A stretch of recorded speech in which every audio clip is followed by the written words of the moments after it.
What's up, everybody? It's your boy Chaos, and welcome to a new episode of Take It to the Table. I am joined by none other than the regular guest of the show. First off, Soul. Welcome to the show, Soul. How you doing today?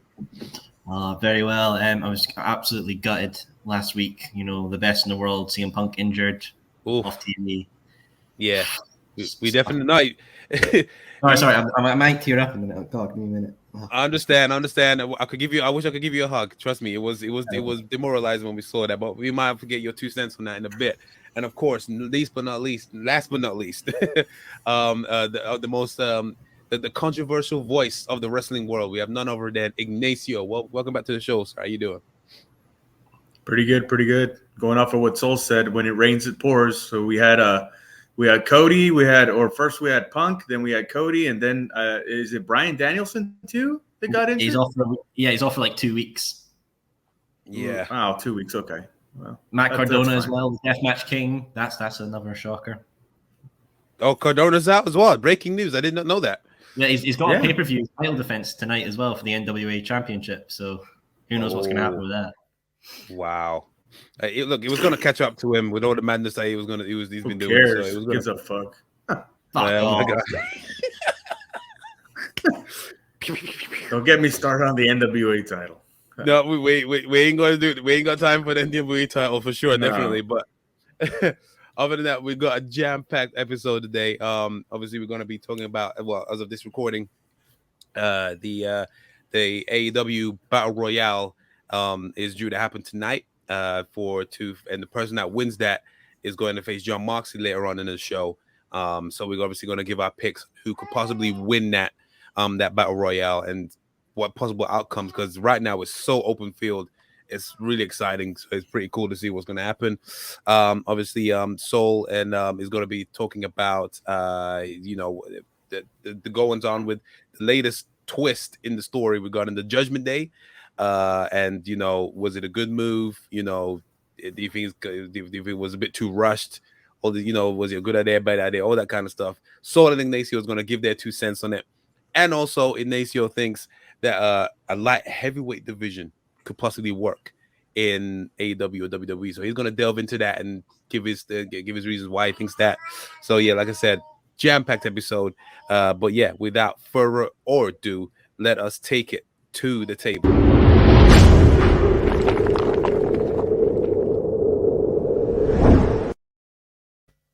Yeah, and if you heard that in the background, that's basically my little man saying, "Yeah, no, a light heavyweight division cannot work." So, so yeah, the important 18 minus 18 demographic, given their point of view.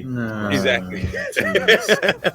exactly. Okay, so yeah, jumping right into it. Like I said, the AEW Dynamite is happening tonight. It's going to be kicking off with the Battle Royale, with the winner of that Battle Royale to face John Moxley later on in the show. And then whoever wins out of that is going to be facing either Tanahashi or Goto at Forbidden Door to become the interim champion, and then they'll be champion until they face CM Punk when he comes back, whenever that happens. So we're gonna be diving into who's going to win. First off, are you guys excited? And what do you think? Do you think we need any twists, any turns? What's your thoughts on it? Let's start with Soul. Go for it, Soul. Yeah, I think it's interesting and a nice way to do it as well. Like it's a nice casino battle royale. We didn't have one Double or Nothing. At least we get an annual casino battle royale. People in the card can be shown a lot more now, which would be good. Who should win it and face Mox at the end of the show? That's a question in itself. We don't know. As well, there's also going to be a Joker as well. So I think the Joker, if I had to think, let's say the Joker is Johnny Gargano, and let's say the person that will win the Battle Royale, who I want to win it, I want Miro to win it. Oh my goodness. Okay. Fair enough. I wouldn't mind seeing Miro winning it. I don't think that's going to happen.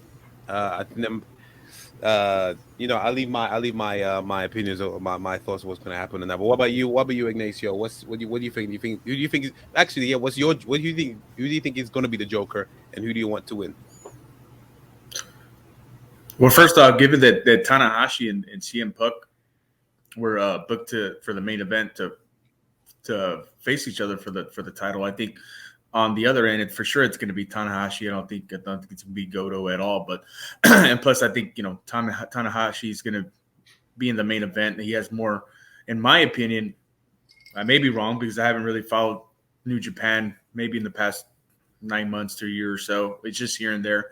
But I think Tanahashi has more name recognition, definitely, amongst the North American fans. So I think he would probably be set to main event. Now, as far as who I think is going to be the Joker and who's going to win the Battle Royal, it doesn't really matter because Moxley's going to beat him because Moxley was they've been wanting Moxley to face Tanahashi ever since All Out last year, correct? Right? They were scheduled to face each other at All Out. I think it was more. It's like Mox's dream match, or like apparently there was some stuff on his New Japan days that there was like a little hint of a feud between Mox and Tanahashi, as Mox was aligned to a guy called Shooter, I think it was, and I think that's what caused that. It's like a dream match for the fans. Right. Well, this is kind of it doesn't matter who's going to win because when CM Punk take the title back, because they're going to go with the momentum they had with him. But so for the Joker. I think it probably would be. I would like to see it be Cesaro, but I don't think he's gonna win it. I would like to see Wardlow win because if Wardlow won, giving him whatever momentum, if they can take him off of that goofy storyline or they were trying to book him in as far with Mark Sterling, they can take him off away from that, and then cross my fingers they would actually have him beat Moxley, the Mud Show King, and win the title at Forbidden Door. Because if he went on to lose to CM Punk, he loses to CM Punk, right? CM Punk already has a win over him, but it would be interesting because when CM Punk went over on Wardlow, it was because of interference from MJF. Right, so we still have a little bit of a story to tell there, and it wouldn't hurt Wardlow if he won the title, held it for 2-3 months, in my opinion, and then got beat by CM Punk again. Because then Wardlow, yes, he has a lot of momentum, he's getting some fandom, some popularity, he's getting over, but it wouldn't hurt him to lose to CM Punk. But well, he's a monster, yes, but he's still green, so that's why he lost the title. Right. Not bad. But, I actually like that. That's not but bad. Overall, and then Miro, and then I would like Miro to win. But even if Miro did win the Battle Royal, I don't think he's going to go on to beat Moxley. Whoever would think they're going to go on to beat Moxley, which is a fucking shame that they're going to make him the first 2-time champion. Because what is he going to do? He's going to take the AEW title again and wrestle for championship wrestling and shove a light pole up my ass, whatever the fuck, bring shame industry into himself. Fucking embarrassing. I wonder if you get triggered walking into Home Depot and see like barbed wire. So I hope it's so. I think the Joker. I hope the Joker's Cesaro, and then I hope. Anyway, it was the Joker, and I hope Wardlow that wins and goes on to win the title, but it doesn't look like that's going to happen. Anyway, what about you? What about you, Chaos? I'm all over the place with my pick. So usually the Joker ends up being someone that's not currently on the roster. So it would I would like to think that they would keep on that trend. I don't want it to be Wardlow, like he's already there. So it would have to be someone that's of decent name value. It could be Cesaro, but because this all happened so suddenly, I don't know if they would, just quickly splash the cash and then try and get him in. It might just do it for a one-time appearance. I don't know, because there's even rumblings that he's meant to be returning to WWE, isn't he? There's rumors going on that he's meant to be going back. Yeah, well, that's what Cultaholic said anyway. So if it is a one shot, then I'm cool with that. Yeah, that's what I call you, Cultaholic, right? Yeah. Okay. What was it going? Yeah, so I would like, if I don't want it to be Johnny Gargano because I know he ain't gonna win it. Cesaro, you can risk him not winning it, but it'll be still a nice pop. There's talk about it could be Hangman Page, but he already has a match prior, so he's gonna do triple duty. Like if he wins that and he wins the Battle Royale, goes to face Moxley. I don't know if he's gonna do that. So yeah, but my pick will be Cesaro to appear. To win it, I've been seeing rumblings that it's going to be MJF. I'm just like, no. Like, he's got a bigger thing. I'm sorry, but his situation, that story that is just going on right now, that is even bigger than the title picture right now, in my opinion.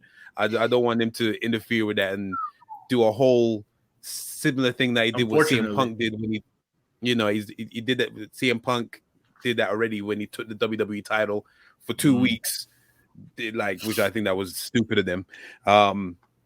But yeah, I would probably say that I'm gonna put my money on Miro as well.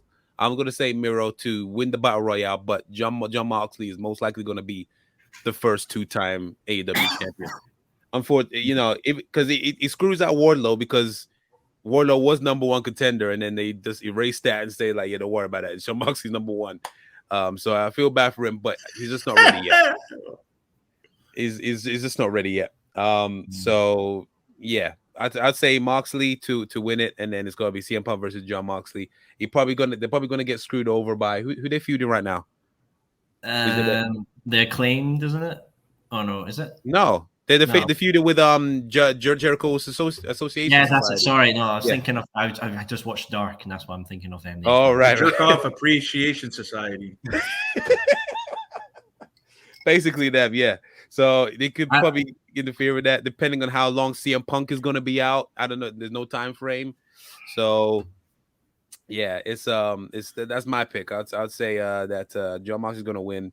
And it's going to be Miro against John Moxley, and then I'll throw a quick thought out here. Obviously, this is all connected to Forbidden Door as well. They've advertised on their Instagram with the Forbidden Door graphic behind the Battle Royale. What if the Joker's someone from New Japan? Like what? Okada? Kenta? Ospreay. But the thing is, he has beef with Kenny Omega. Like, I know Kenny Omega's not there, but Ospreay just had a match against Moxley at a New Japan US show. Right. Okay. And Mox won, so maybe, who knows? Maybe shooting in the dark. Maybe GM mode on right here. I would love to see that happen. I just feel like for some reason Will Ospreay has openly said anything that Kenny Omega is associated with, he doesn't want to be like, he has some mad tension with him there. So I know Kenny Omega ain't there now, but he is still a presence like in AEW. So I would love to see it 110%. Or was it Zack Sabre Jr.? I would like to see that. Yeah. Who knows? Yeah. We'll just have to wait and see. Or Sonata. Maybe it'll be that inflatable blow up doll that Kenny wrestled in New Japan. Maybe that will be the. Oh my days! The sworn nemesis, Kenny's sworn nemesis, the inflatable. That was doll. Not it. Was that in Japan? Yeah. Was that in New Japan, or I thought that was that DDT bullshit? DDT in Japan. I'm pretty sure it was Japan. Dragon Gate or DDT bullshit. It was in New Japan. Allowed him to do that. Hold on 1 second. Kenny Omega versus inflatable doll. Hold on. You might turn on incognito mode first. Jesus, man. Oh god. Ooh. A 9-year-old girl. What? I remember that match. That was mad. What the fuck? Yeah. Oh yeah, it was DDT. Yeah, it was DDT. But what ain't that DDT? Where's DDT at? Pretty sure that's Japan, isn't it? Yeah, that's what I thought. Yeah. I thought so. Yeah, so not New Japan, but he did it. It was in Japan. Mud show, Japanese bullshit. Yeah, it's definitely a certain niche for sure. Definitely, DDT wrestling. I ain't gonna lie. Not necessarily my taste. Waste of a Google. Yeah, there you go. Whatever. But yeah, I would like for it to be someone to be New Japan. It keeps the theme going. Yeah, so who knows? Yeah, I'll be down for that. But yeah, also more importantly, even though by the time this comes out, the Battle Royale would have already happened. But let us know in the comments as well who would you have wanted to be, who you wanted to win, and who would have wanted the Joker to be. Okay, yeah, and also regarding CM Punk's injury, so you know, you saw the part where he injured it, right? Mm-hmm. Do you like what was your thoughts when you saw that? Do you feel like I'm pretty sure in his head he's you're probably never going to see him do that again, like the jumping in the crowds and shit, because like yeah, it's obviously cost him right now. He's probably I think it was sort of like he came out, saw someone like egging him on, and he was just like, fuck it, this will be fun. Then overshot it. I think he actually undershot it. He undershot it. Yeah, he hit his hand, his knee on the leg on the barricade. Yeah. Ah, fuck. then again, we'll just say it was Billy Gunn did it. Maybe chop shot his foot. Scissored his foot with Anthony Bowens, and that's the most deadliest move in wrestling right now. The scissor. Yeah, I'm pretty sure. I wanted Summer of Punk free, man. For fuck's sake. I know. Oh, it was so. I couldn't believe it. I thought it was a troll. What I heard about it was just like no way. Like. Then again, I hope like how he dressed up as Jeff Hardy. Jeff Hardy comes out as Punk now. Fair enough. Why not? Yeah, fair enough. Well, what was your instant reaction, your first reaction, Ignacio, when you heard about CM Punk's injury and like, yeah, do you think he was a blithering idiot to be jumping into trying to crowd surf? Well, I'm not too sure what exactly when the injury occurred. I thought it occurred when he tried to do that springboard clothesline he usually does. That aggravated it. That's why he botched it. So that aggravated it. But the injury happened when he tried to jump he jumped into the crowd, and that's because at first you don't really notice it. But when you're watching it live, but when you watch it back, you see him when he's walking down the ramp. He is limping. He's checking it like so. Yeah, it was definitely right there. Well, yeah. Well, I mean, I didn't notice it. I mean, I didn't notice at first. I thought it was a jump for clothesline, aggravated or what have you. But I mean, obviously, looking forward to see we're looking at the momentum that CM had coming out of winning the world title to see what he can actually do for elevating talent, for ratings, for drawing more money, putting on Class A matches and pay-per-view main events and all that stuff, and the match with Tanahashi. But now we're just gonna have to wait a little bit longer. I mean, was it moronic? Well, yeah, especially with WWE and it seems like they're putting all their eggs in their basket when it comes to Cody Rhodes. Yeah. It seems like they're going full on with Cody Rhodes. They got everything behind them. It's just Cody's injured now. Yeah, but Cody got injured, but he did the match, and now he's more over than anybody probably is in that company, or he is over than anybody is in that company. He's going to be even more over when he comes back from injury. So right around the time Cody comes back from injury, it's going to be Royal Rumble time probably, or maybe a little after Chamber time. So he's probably going to main event WrestleMania. So when Punk comes back, he's going to have a big task ahead of him to see if he can match the main event picture, the main event that Cody Rhodes is going to be in by the time he gets back. So he had a lot of momentum behind him, but he's not going to lose it. I mean, he's CM Punk. They're going to let the storyline draw out with the interim champion, and he'll probably face the champion at, a Battle of the Belts or something, or what, all out for sure. I think all out. Yeah, so that, and we'll find out then after that match that what kind of drawing power and actually is benefiting the company. I think he is. I think he's done a tremendous job with AEW so far. A lot of people say, well, he's burying talent, and it's just like he's not burying talent.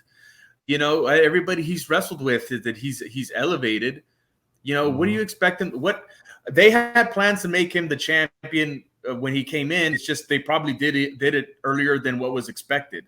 I mean, what did you expect? What did people expect him to do? Lose to a job to everybody that came at him? No, they're gonna make him, because he knew that he was gonna be the biggest superstar that they had. Of course, they were gonna give him the title.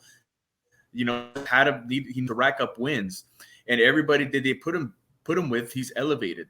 So we'll see what he can do. We'll see what he can do when he actually comes back, beats the interim champion, and see if he can be the draw that they need him to be, especially during when Coach is gone and when he comes back. Yeah, it's like I say, if anyone says that CM Punk isn't over or a draw, is just a twat.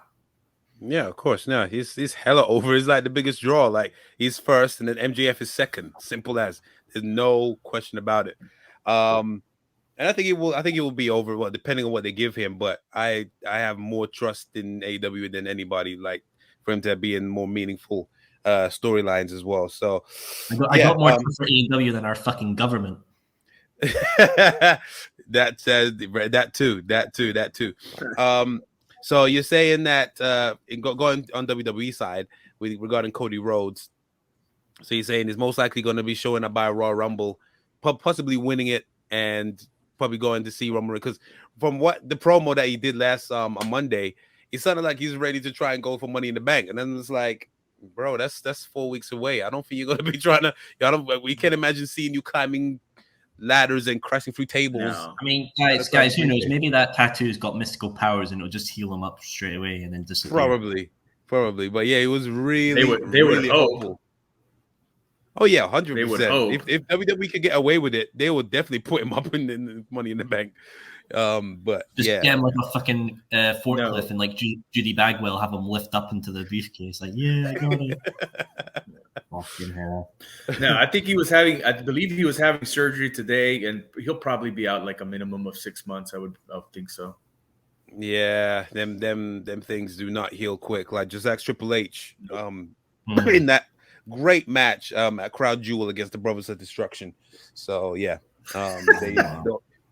they don't heal fast. They don't heal quick. So yeah, so that's regarding the AEW Casino Battle Royale that's happening tonight. Now, obviously, another segment that happened on this past Monday Raw was pretty much the biggest talking point in the wrestling community, the IWC, if you will, and it's been pretty much the most divisive story for like WWE storyline that I've seen happen in a long time. So obviously, Hell in a Cell was this past Sunday. And there was one match in there, which was obviously Finn Balor, AJ Styles, Liv Morgan versus the Judgment Day, which is Rhea Ripley, Damian Priest, Edge. Judgment Day won, rightly so, got them over. Nice little win. Made it be taken seriously. Mm-hmm. And then they announced on Raw that a new member was going to be added to the team. Then obviously people were immediately thinking, oh, is it Tommaso Ciampa? All this kind of stuff. Tommaso Ciampa turned up earlier in the night, so that kind of ruled him out with something else separate. He attacked who did he attack? Was it Riddle? Was it Riddle? I can't remember. Who? I didn't watch Raw, so I don't know. Oh, fair enough. He attacked someone earlier, so it wouldn't make sense for it to be him. So people saying, was it Liv Morgan? Like whatever. No, it was Finn Balor that came out. Oh. And then they were basically, I thought it was just a ruse, like simply, but the commentators immediately said this could be a ruse. And usually, the commentators usually play dumb when it comes to that kind of stuff. So for them to actually say that it could be a possible ruse, I was like, okay, something more deep is happening here. So they all busy talking, and they basically just turned on Edge, basically. And then just beat the hell out of Edge. Put him for a table, nice little spot with a table. Concertoed him, did the thing with the little piece of the chair, cross-faced him. And Edge is being kicked out of his own group. Well, that lasted long, didn't it? Fuck, Yeah, so that happened. So obviously people are saying that it was like, why is he being kicked out of his own group? They won their match at Hell in a Cell. Why all this stuff is happening? And obviously per Fightful Select, they said that basically WWE management wanted the team to be more supernatural, more spooky, more gothic, and all that kind of stuff. Edge didn't want any of that shit, so the best thing was to really just take him out and then put all these other guys, which are basically yes men, and then just go with it. Apologies. So yeah, hence why it's been divisive. People saying it was a nice shock factor, but once the shock factor worn off, they were just like, Questions. okay, questions will need to be made. Like, why so soon? They've only it's only been what 60 days, 64 days as a team. Wow, that's fucking massive. Wow, more than the Hurt Business. More than the Hurt Business, yeah. So yeah. So the reason why we're going to be obviously talking about this, of course, obviously, Soul, you have certain gripes regarding this. Yeah, I will say though, my headcanon for Edge getting kicked out is Finn Balor's just a massive Metalingus fan. He was kind of mad at Ed for changing his theme, so that's why he's done it. Ah, makes sense. Okay, make more sense than whatever fucking WWE is doing. Yeah, well, that's why I want to obviously talk to you guys. So obviously, Soul thinks that there are certain gripes with not just the way the Judgment Day is, but also how WWE handles factions. And of course, Ignacio has a little rebuttal, which we will get to afterwards. But first, Soul, if you don't mind, why do you think that WWE can't book factions properly? I mean, look at the Hurt Business. That's the main one that comes to mind. Over as fuck, everyone loved them, and then for some reason, Bobby Lashley just decks thing 1 and thing 2, and then that's it. They bring them back. I'll bring them back for night only. For what? A one night only special, like fucking December to Dismember. Yeah, sure. Fucking hell, brilliant. I mean, other faction that come. Well, I can't even think of another faction in fucking WWE besides the Hurt Business. Like who else is really in a faction? Well, Bloodline. Oh, Bloodline. Yeah, that's the only good one because it's the top dog in it. Yeah, see, I don't know fucking WWE anymore. I just fucking don't give a shit about the product. The last good faction. Oh, probably the beginning of Nexus, like before Cena took them all out. I think that was that the last good faction. I would have said Straight Edge Society. I guess that's a faction. That was so short-lived. I don't know. It was good. It was fucking brilliant. Those promos by Punk with shaving people's heads, Serena coming out like an absolute fucking mental nutcase. Yeah, exactly. No, it was for that was before Nexus. They had. But it was before now. Oh, there you go then. Okay, then cool. So yeah, proven. And it was before Nexus, but it was good. Exactly. Agreed. We agree on something. Good to know. Communication, building a bond. I see. But yeah, also, why the fuck is Finn Balor leading these smucks? Seriously, Finn Balor is look. Prince Devitt is great. Built the Bullet Club, was dominant in New Japan, IWGP champion. That's fine. Finn Balor. Why the fuck would anyone trust Finn Balor at the moment to lead them into glory? What has he done? I mean, one day Universal Champion and then a bunch of mid-card reigns that nobody can remember on the top of their head. Nobody should trust Balor to do anything. The thing is, like, you could trust him if he was given the right push on the main roster. Obviously, currently right now, especially literally a couple months ago, they had he just had a blood feud with Damian Priest, and now he's like leading this pack. It is definitely weird. I don't understand. I don't see how Finn Balor works into this. I mean, considering that he literally was beating down the Judgment Day and they had a crazy match less than 24 hours ago. And he won. Yeah. He didn't. He didn't. Fuck it. I don't. It's just stupid. No, I wouldn't trust Finn Balor to do anything, honestly. Like I said, I think just because they wanted to make him more supernatural and spooky, whoopie-doobie-doo, and obviously Finn has got the demon, even though he has been completely obliterated since that match against Roman Reigns. I don't believe in the demon anymore. Not to say that I think wrestling is real. I'm just saying that the whole character is dead. Did we ever find out who cut the top rope? Sorry? You remember when the top rope was cut and he fucking flapped off it? That's what I'm saying. Yeah, he broke his neck. Like, yeah, that's what I'm saying. That was just that man that completely obliterated him. No one knows who did that. That was basically the higher power. I'm calling it is Ryback. No, it was Mr. McMahon. It was me, Austin. It was me all along. We want to push. Nah. So yeah, it sucks because they're ruining one of my favorite female wrestlers in it. Fucking Rhea Ripley's now in a dumb faction. But she's getting a decent push. She's facing Bianca Belair. Yes, but to build this faction, you actually have a star leading it, and Finn Balor's not a star. Well, but that's the thing. They thought Edge was going to be the answer, but he wasn't a party that like no one really cared for the faction. They thought that the promos were boring, which they kind of were. Like there was nothing special. And obviously the feud that he had originally with AJ Styles was, yeah, it was like there was also some spooky stuff. Now we're gonna get some dumb shit like Damian Priest. Watch it. Next week's Raw is gonna be Finn Balor, Damian Priest in a tag match against Edge and AJ Styles, probably. Oh yeah, they're probably gonna squash the beef like immediately. Yeah, 100%. Yeah, it's really weird. I don't know why they chose Finn Balor. Like, okay, so it's already happened. All right, if you didn't have to choose Finn Balor, who would have been a decent replacement in your opinion? Ciampa. Yeah. Okay. Why Ciampa? Because Ciampa's not just got onto the main roster, so he's not got a damaged legacy on it. He's just got there. He's fresh. He's got the whole NXT stuff that he's done as a heel with Gargano, which was great. The thing is, because Finn Balor's got that whole shit with his career, one day Universal Champion, a bunch of mid-card that nobody can remember, and he's not really gotten that push as a big guy. Ciampa's fresh and new. He can do something new and, not got a legacy of trash behind him. Okay, fair enough. I also don't know what they're doing with Ciampa right now. He's just attacking people, not saying anything, and just walking away. It's really weird. It's different, but I don't know what is like. What's his end game? What's his MO? Like, what's going on? I will say though, because Ignace was going to fucking have a rebuttal for this shite, that the House of Black is better. Okay, so yeah, on perfect segue.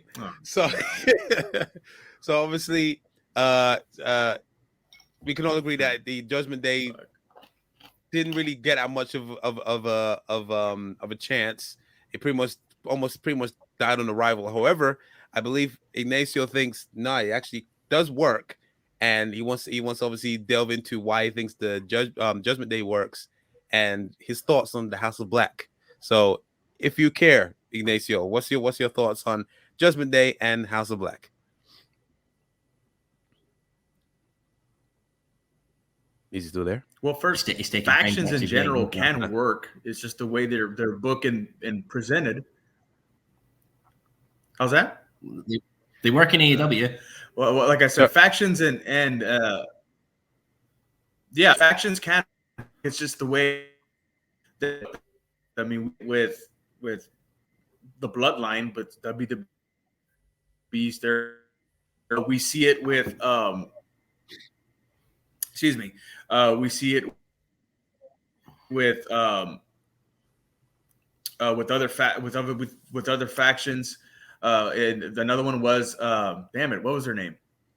I mean, we've seen it. Now they weren't in WWE or they weren't in AEW or in some form they were within AEW. We've seen it with Bulletforth, but I mean, it's just the way presented and who's in it. So with Judgment Day, they had, and they're like, the reason why I kind of like the idea of presenting factions is if you're going to go for like a more sports-based presentation, which was what Tony Khan was supposed to give us in the first place, which he totally flipped on, factions could be like camps, just like they have in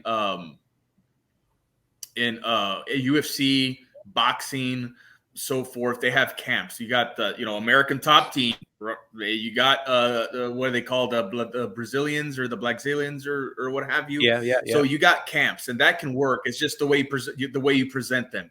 Diamond Mind, I think, was pretty good in NXT with Roddy and the Creed brothers, and I forgot her name, the female, the bodybuilder. Yeah. Right. I thought that was pretty good and had some legs underneath it with Stokely or Malcolm Bivens as the manager. I thought that had legs underneath it, but so they were thinking cold, and then they just turned into the jobs. But with House of Black and Judgment Day had the potential to be an extremely big deal, even more so than the Bloodline, because everybody already knew who Rhea Ripley and Damian Priest were. Yes, they had someone coming up from NXT, but very quickly they got cold. Why? Because they gave Rhea Ripley the title too fast. They had her job out too fast. They had her lose it too quickly. So her jet's cooled. They gave her to the fucking superhero, Nikki Ash, which really cooled her off and doing comedy shit. that one and been embarrassment and Yeah. be ashamed of herself for going through with that bullshit. But you can't really blame her. And then you had Damian Priest, who they put with Bugs Bunny or Mad Bunny or whoever the fuck that moron was. But everybody. Everybody who watched NXT, the Black and Gold edition, were familiar with Rhea Ripley and Damian Priest, and coming up from NXT, they were the two top stars that they had coming out of NXT. They moved to the main roster, but they fumbled the booking with them, so they got cooled off. This faction coming up with Edge was a chance for them to redeem themselves, and I think they were on the way to doing that. Why? It was a good idea. You can say it was an offshoot of House of Black. Okay, fine, whatever. But whatever, what the matter of the fact is they were doing it better than the House of Black.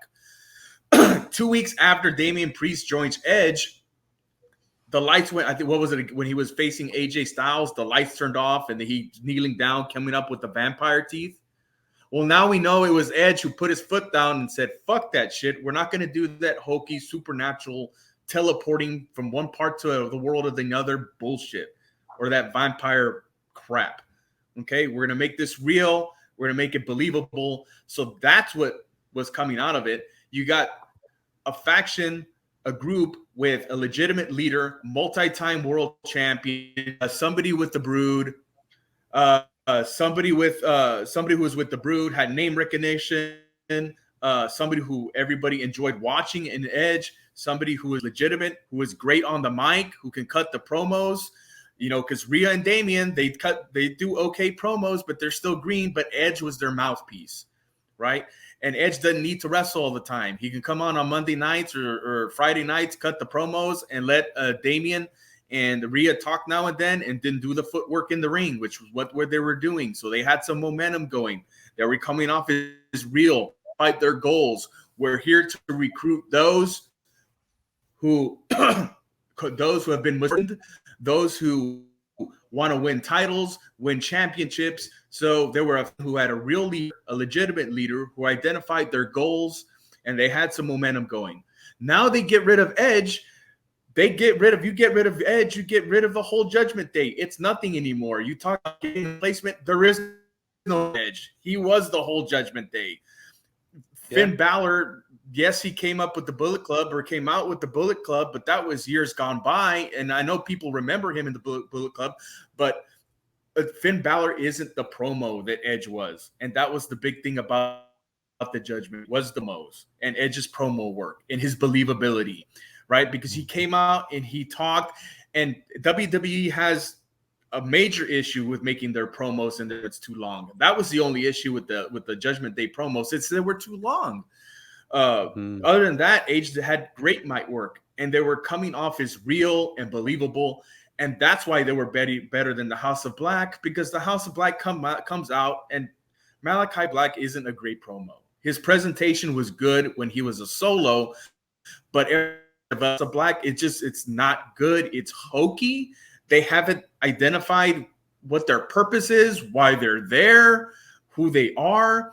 If you weren't a mark for ROH, you don't know who Brody King is. Buddy, he's great in the ring, but his personality is that of a fool. So miles apart, Judgment Day was way better than House of Black, especially with WWE's production behind them and the way they were presenting them. But now you took away Edge, you took away the heart of the Judgment Day. They're never going to be able, even with Finn Balor, to get that momentum back that they had. It's ruined. They fucked it because Edge put his foot down and said, we're not doing this spooky bullshit, supernatural, teleporting, vampire bullshit that you want us to do. We're going to make this believable and real. So Vince McMahon says, fuck you, you're out. Finn Balor raises his hand. He says, hold my beer. I want to be a part of that spooky supernatural bullshit because I've never been on top of the card, and I want to be on top of the card before I leave this company. I'll put on much this Prince douchebag bullshit paint you want me to, and I'll go out there and do a song and dance, and we can roll with this so I can try to be at top of the card.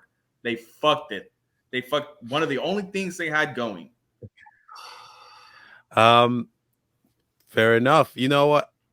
I pretty much agree with 95% of what you've actually said. Bollocks.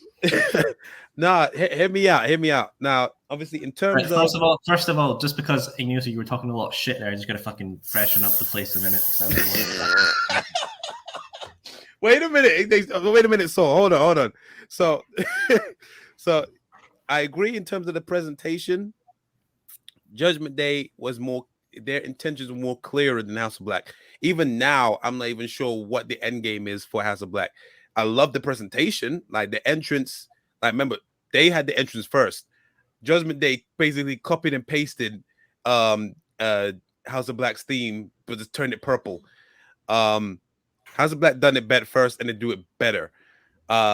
In terms of the end game, for some reason, like so far, they've only been beefing with the goofy version of Penta Zero and Ray Phoenix, the Varsity Blondes, and that's it. That's it. Like what? And why That's they're another not going? thing. The people that they're beefing with does not make sense. Like the Varsity Blondes thing went on way too long. That was what 6-7 months in the making. And even then, like after, like all right, finally they recruited Julia Hart. Now what? You know what I mean? So their end game is not as clear as what Judgment Day was. Obviously, it's more cryptic, but you still kind of see that obviously he wants to bring more people in and like just elevate them to the next level. Have his own version of the Mount Rushmore, if you will. That's what I got from from Edge's intentions.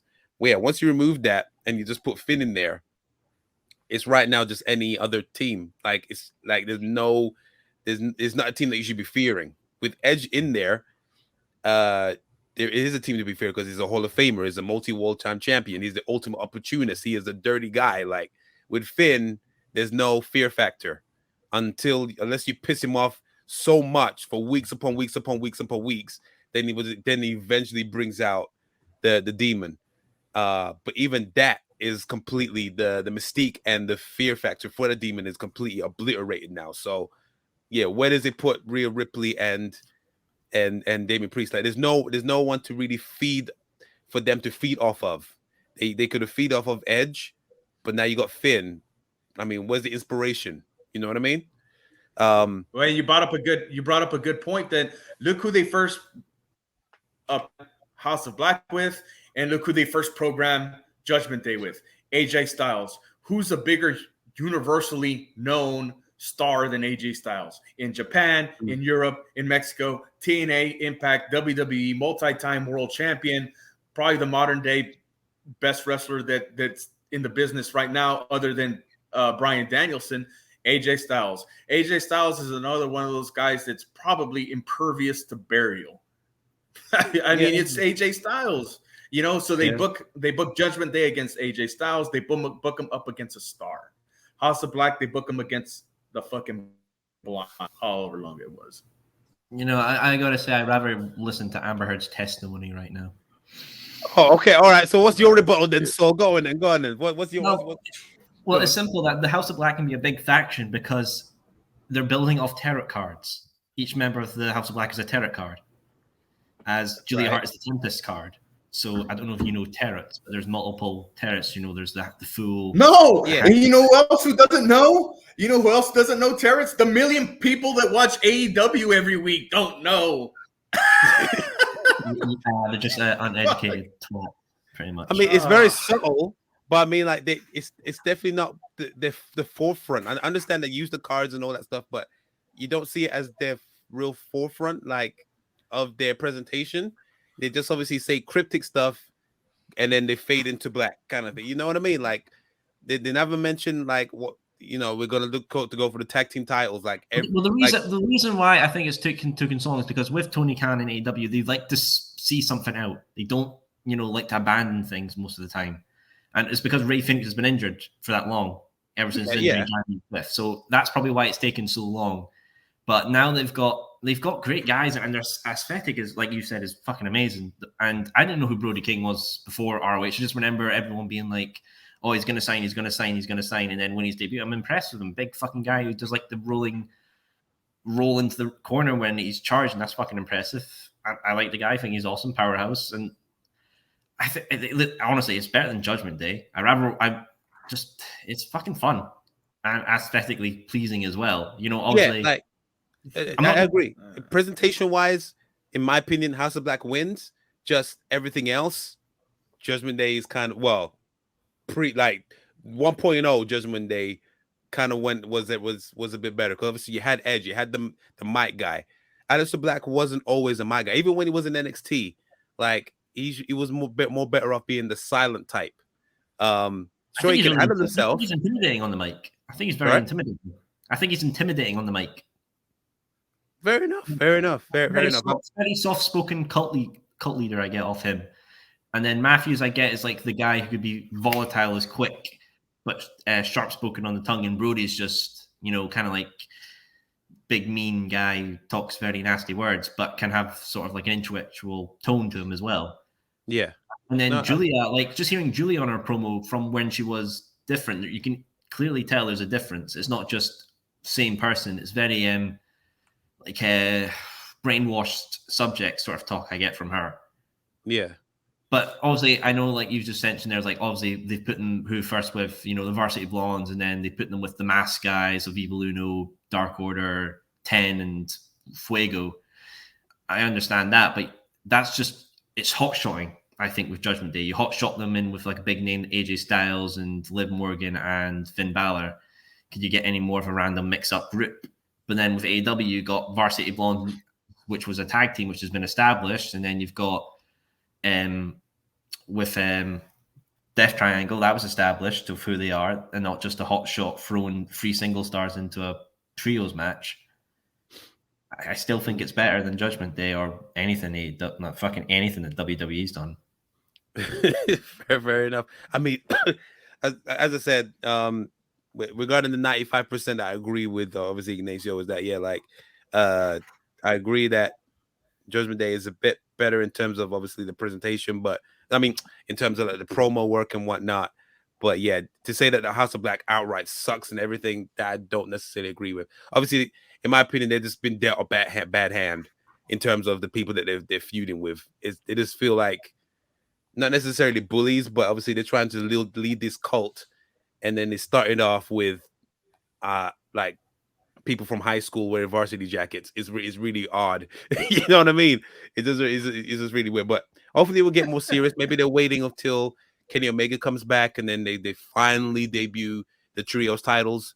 So it's the Young Bucks and Kenny Omega versus them. I would love to see that. That'd be freaking sick. I want Blackpool Combat Club versus the House of Black. Or that, yeah, that's what I'm saying. There's more potential factions for them to be taken seriously. They just need to hurry up because House of Black have been around for quite a while, and yeah, it's. Well, remember when we had that confusion with the Knights of the Black Thrones thing? Yeah, that was jarring. That was annoying. Fun but times. Yeah, fun times. But yeah, no, I understand where you guys coming from regarding that. So, but yeah, more importantly, what do you guys think? Do you think that the also, yeah, Ignacio, I need to ask you as well. Like, if you didn't want to choose Finn Balor, if you had to take out Edge, who would you? Even though you say that Edge is the real focal, even though I swear you like absolutely hate Edge, but I'm glad you actually see sense and you know what's good and what's good and what's not. But if you had to take out Edge and not replace, obviously you don't want to put Balor, who would you put in this place then? In place of nobody, there is nobody to fill that spot. Oh, so Edge was perfect. It was just right time, right place. Edge was just perfect. I mean, I can't think of anybody, the persona that he came up with or who he was trying to, I don't want to say impersonate, but his persona that he was presenting or they had him present or what have you, it fit him perfectly and it fit the group perfectly. I can't think of anybody else would have been pulled it off the way he did or would have been fit the faction the way it did. It just fit like a glove. I mean, I can't think.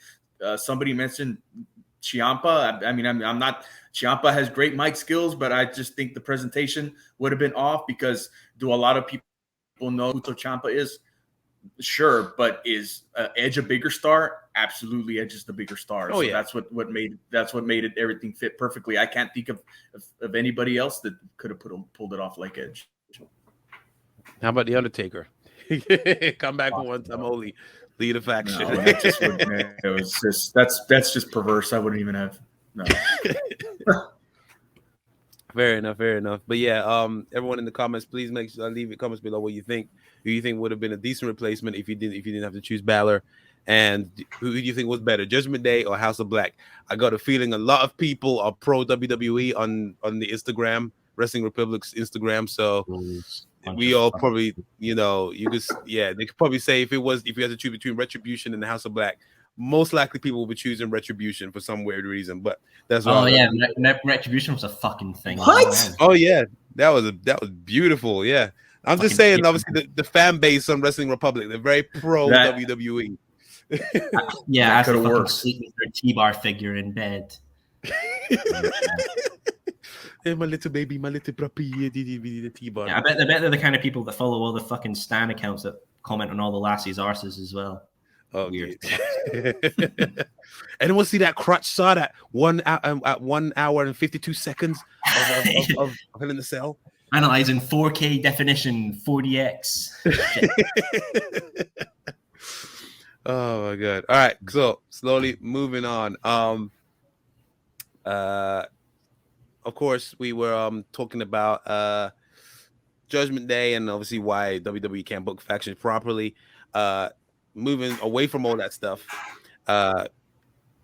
Ignacio thinks that there's a certain division that could possibly work in the wrestling industry. I'm not going to dive into it until he lets talk about it. So, Ignacio, if you would like to have the floor, please.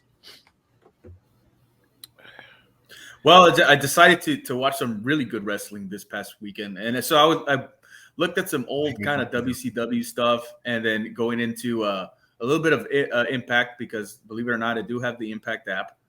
So I was looking into a little bit of stuff in the early days of the let me tell you why. Hold on. Right. I was going on to some early days of the X Division stuff, and a lot of people are under the impression, I don't know why, that I don't like the flying flip-flop crap. Jeez, I wonder fucking why. Anyway, that is the case, but it has to make sense, right? It has to make sense, and a lot of it today, 99% of it doesn't make fucking sense because they do flip-flop stuff, crap, for the sake of spots for spots' sake, right? So I was watching some X Division stuff. I watched some old WCW back early 90s when they were trying to pull off the light heavyweight division with Brian Pillman and Brad Armstrong and Jushin Liger, and they had some other guys in there, but those were the more notable ones. So if you're going to go with a more sports-based presentation, that's what you would have to do, was present it like a sport. Because if you look at boxing and UFC, and I've never been a real big boxing guy. I don't know if either of you are fans out there. But UFC, I know you guys are UFC guys or MMA guys, right? Yep. I haven't, been real into the UFC since like the earlier days. Like I'm talking about UFC 1, 2, 3, 4 through 10 or what have you. Oh my God, really? So damn. So UFC at first they had no rules, no weight classes, but then they started, okay, we're gonna make this thing work. We can't just no rules, anything goes. And before anybody thinks, I'm not a concept. Yeah, if I'm not against the concept, little guys can't beat up big guys. Little guys beat up big guys all the time. Right? It's just that's not realistic. Yeah, it is. Little guys beat up big guys all the time. But they had to regulate it, like you said. And so you can pull off a light heavyweight division. It just sports-based presentation, and you have to have stars in the division. When you tried to pull off the division, an issue that they had with 205 and 205 Live and all that crap is they didn't have stars in it because they weren't digging their heels in with the weight limit. Okay.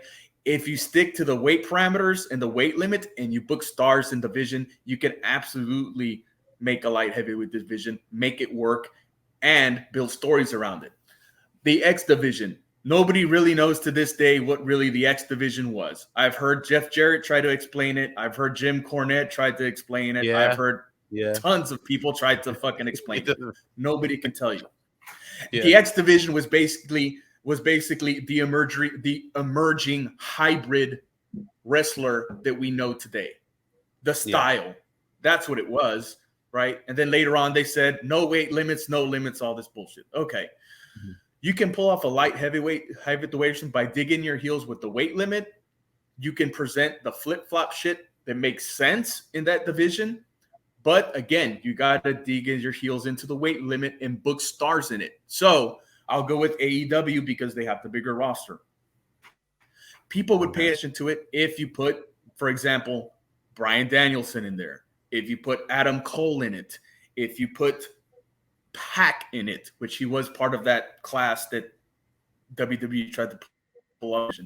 If you put Hook in it, if you put the stars that they have that are on the border of being either heavyweights and light heavyweights, right? Like Bryan Danielson, like Hook, like Tony Nese, like Pac, it can work, and it can work also because all these guys can work and they can go. They're great talent. They got the in-ring ability to pull it off. If you book stars to chase the light heavyweight championship, people are going to care about it. I'll go to the NWA title. Nobody cares about the NWA title because stars aren't doing the championship because they can't get stars to pursue the championship.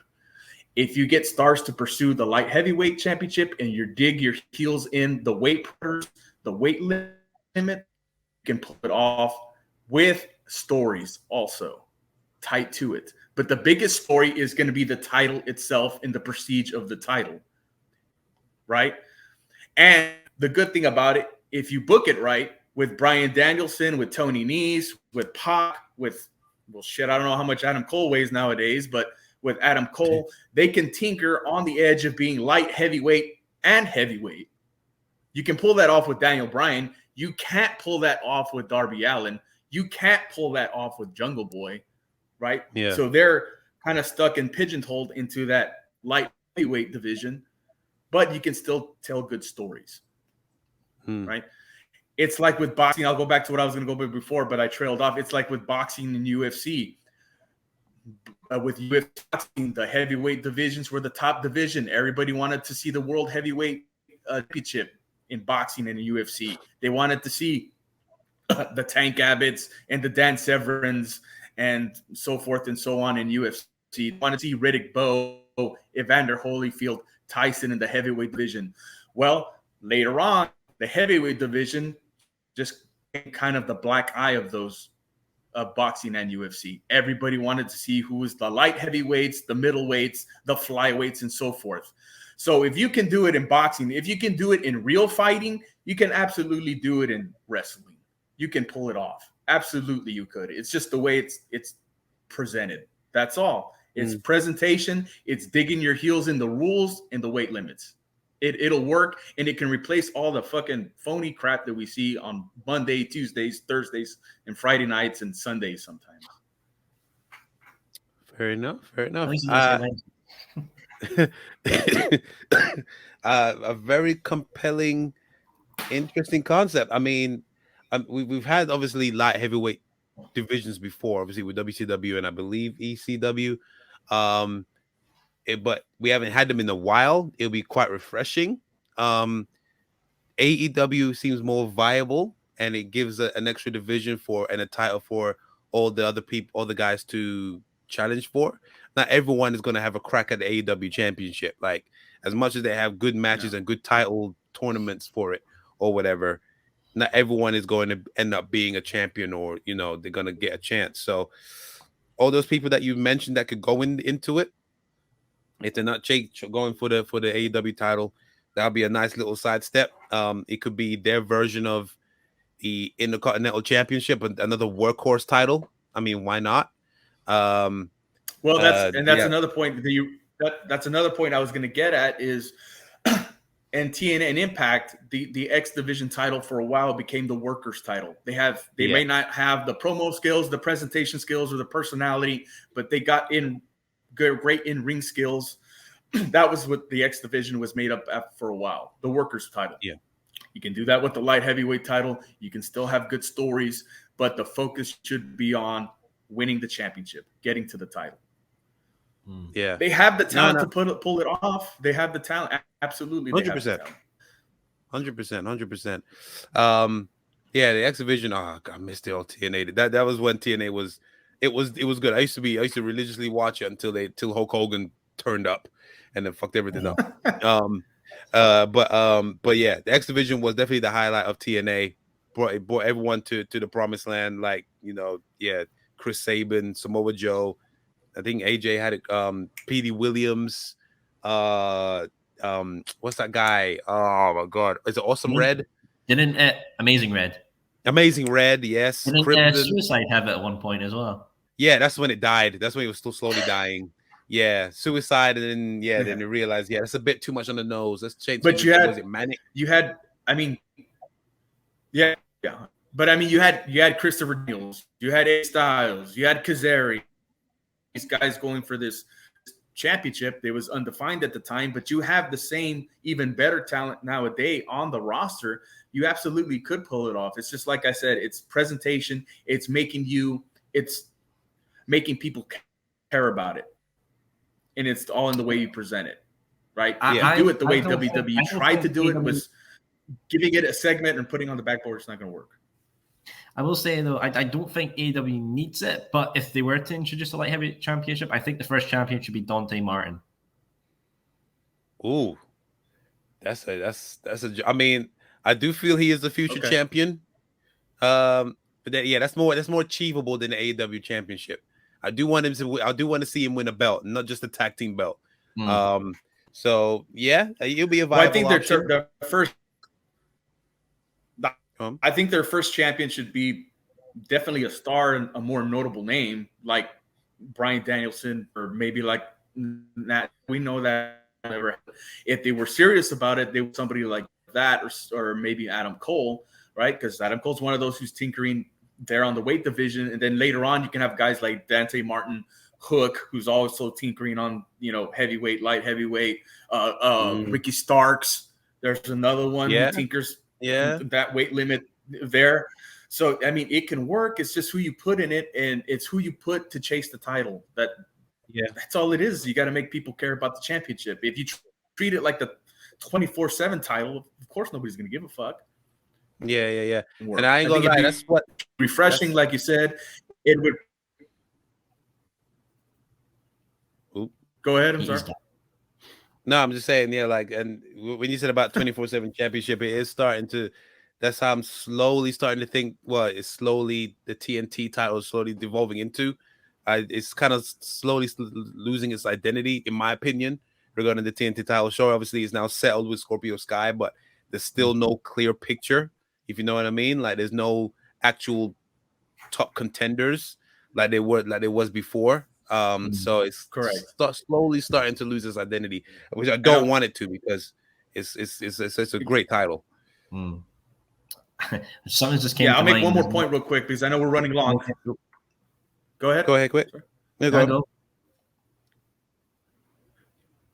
I'll make one more point quick before we go on, because you're going to make me do something I don't do nowhere near as often as I like to or should. Is agree with. Apologize. Is he brought in one of the only two good ideas that he ever fucking had as far as a creative standpoint, was doing the cruiserweights, right?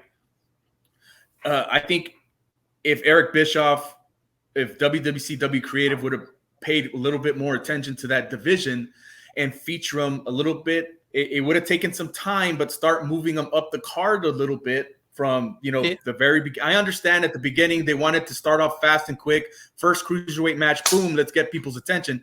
But if they would have slowly started elevating them to the top of the card, said in boxing and UFC, when the heavyweights were fading and they started featuring the lighter weights more, and more people wanted to see light heavyweight, middleweight, flyweight, featherweight, if he started presenting them better and giving them better stories, then Dean Malenko, Chris Jericho, Rey Mysterio wouldn't have wanted to leave WC if they look. They did it with the women's division. If the women can main event WrestleMania and fucking Monday Night Raw and Dynamite nowadays, then the light heavyweight division can main event a pay-per-view and can main event Dynamite or Monday Night Raw or what have you. It's just the way they present it. I feel like we need a hashtag give lightweights a chance. Yeah, I'm cool with that. Lightweights or light heavyweights? Oh, lightweights. I'm a freaking lightweight when it comes to alcohol. So yeah. Well, fucking drink me under the table soon enough, pal. Oh yeah, I'm sure you will definitely, especially if we're going to be at Clash of the Castle. Flipping now. I think you should buy the 24/7 title replica if it's down there. I think you should go fuck yourself. I ain't buying that piece of shit. I'm bringing my UK championship and then that's it. I ain't bringing that. I'm making a bet right now. You got to buy that thing right now. We'll make a bet for it. I will face you on 2K before, and you have to beat me on that before you make me get that fucking thing. Hey, just because latency is going to make you win is bullshit. This guy. Oh my God. Right, no chance in hell. I don't care. You can buy it for me, but I am not parting my cash for that. I ain't spending 250 quid on a green fucking chewing gum looking piece of shit. That green bile of a championship. Fuck off. No, no, but so yeah. So what do you think? So do you think like it can? Can you imagine a light heavyweight champion, a light heavyweight division, not just AEW, but maybe if not AEW, then maybe WWE? You think they might benefit from it? WWE, no, because they don't really have good people for it. I mean, they kind of do. I mean, you could put like Dominic in there. You could put fucking Ricochet in there. Well, are they going to make it a brand exclusive title? Are they going to have a multi-brand or what? That's they can't do branding because like it doesn't work. Like we've noticed right now. They just don't make it exclusive. I say make it everywhere. Like similar to didn't they do that with the cruiserweights, or was that only for Raw? They did. They tried to give it segments, and it only ran for I'll give it 6 months, and then they took the foot off the pedal, and that was the downfall of it, right? And then again, they wouldn't book stars on it because to the weight limit. Because I believe at first it was 225, and then they realized, well, shit, that we got to put Seth Rollins in there or whatever, and we don't want to do that. So they moved it down to 205, and then they shot themselves in the foot. So I would say they would use it to supplement all the other bullshit that they put on the TV, like the House of Black, or like the fucking Dark Order and all that bullshit.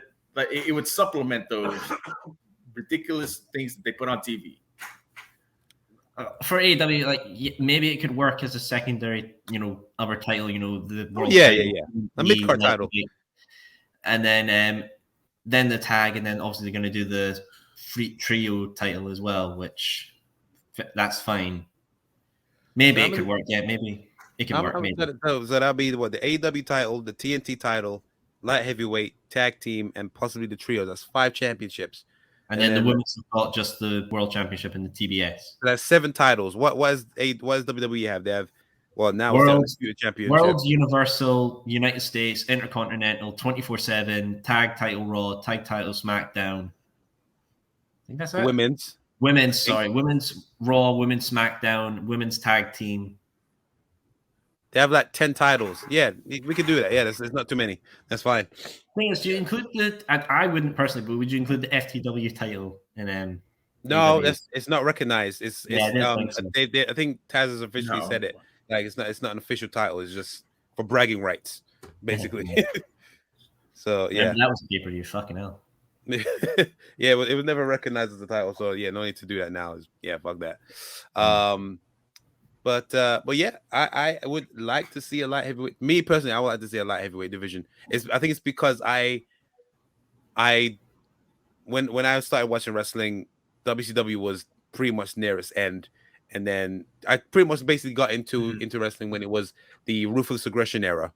So I've been there since the beginning of John Cena, like that time. So to see a light heavyweight division, and for people that definitely won't get a sniff at the championship, or even if they do have a match, they ain't going to win it. I think that'll be a right little lane. Correct. and a more relevant lane. Not just anyone could go for it. Like, how Gunther is going for Ricochet for the Intercontinental Championship. Like, it's not just anyone that can go for it. Someone that only certain people can if they fit the criteria, and it's more believable that they could actually win. So yeah, I think AEW will probably benefit of that more than WWE, because WWE does not care about mid-card titles unless it's on Austin Theory right now. So yeah, that's what I think. On that note, regarding John Cena, well, as of this recording, John Cena is scheduled to show up on Raw next week. What do you think is going to be? But there's rumors that it's probably going to be challenging Austin Theory for the US title. What's your thoughts on that? And possibly winning as well. Who wants to go first? Did they say next? Is it next week? I thought it was the 27th. Yeah. No, it's next week, Laredo, Texas. He's gonna be. He's so gonna next be week it's in Laredo. This is what I think. Because I'm familiar with it. Out of all the places, John Cena. I know. Can come back to it. It's fucking Laredo, Texas. Laredo, Texas is the toilet of Texas. You'll drive into it. It smells like fucking ass water. So pretty much, it's like they couldn't wait. Where are they having Raw the next week? They couldn't wait to have it in. They couldn't have it in Houston. I know. If they're going to do it in Texas, random. Houston, Dallas, San Antonio. It's so random. Madison Garden or Chicago. I think they're celebrating because it's 20 years, isn't it? Well, so they're just rushing it. I agree. It was random for him to randomly show up. I'm just looking at the. Nobody should celebrate anything in Laredo, Texas. Well, I'll say this: I'm about 3.5, 4 hours away. But I mean, I'll say this: I'll never say that. No, I'll say this: I don't think I'm ever going to be more glad to see John Cena than right now. Fair enough. Yeah, I don't know what his plans, what their plans are going to, but like I said, there's rumors that it's going to be possibly that the plan is. The rumor is that he's going to win the title from Austin. Austin's going to go to Money in the Bank and then win Money in the Bank, because obviously they love Austin Theory right now. So there's a high chance that he's going to be possibly facing or winning the Money in the Bank, but it doesn't make sense him going in as US champion and winning it. So yeah, that's the plan right now. And obviously they're going to do the Summer of Cena thing again, like they did last year. He's going to come back for a while, probably lose the title at SummerSlam, and then goes off to make Fast and Furious 10. Would you be happy if he came to Clash at the Castle? I would like to see him at Clash at the Castle. Hell yeah. I would have loved to see Cody Rhodes at Clash at the Castle, but we're not going to fucking see him. We're just going to get T-Bar and fucking Ali and T-Bar and Mace in the main event against fucking Davey Hart Smith and fucking, I don't know, Drew McIntyre. This as the main event. That's what we're gonna get. Just Drew claymores everybody and shouts Indie Ref 2 and everyone cheers. Yeah, I'm dogging Clash of the Castle. I think the way they're planning that is gonna be something huge is gonna happen.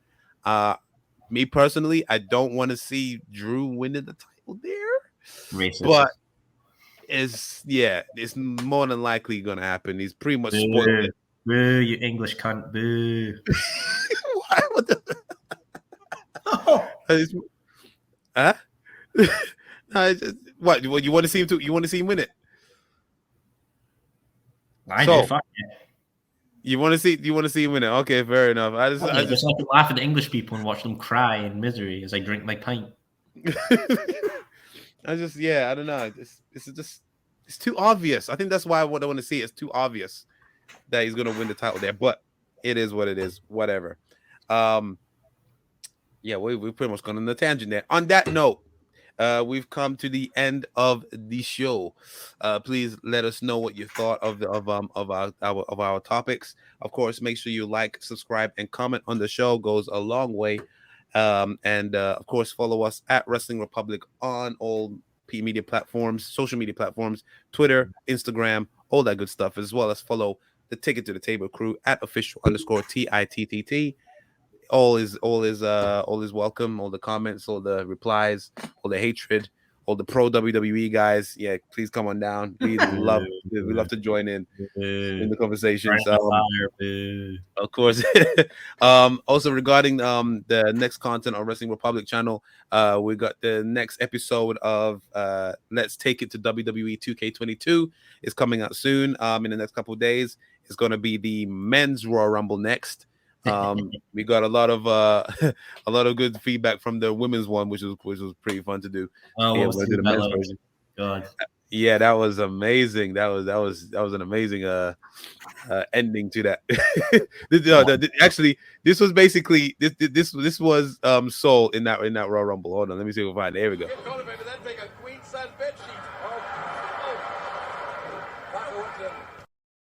Pretty much, yeah.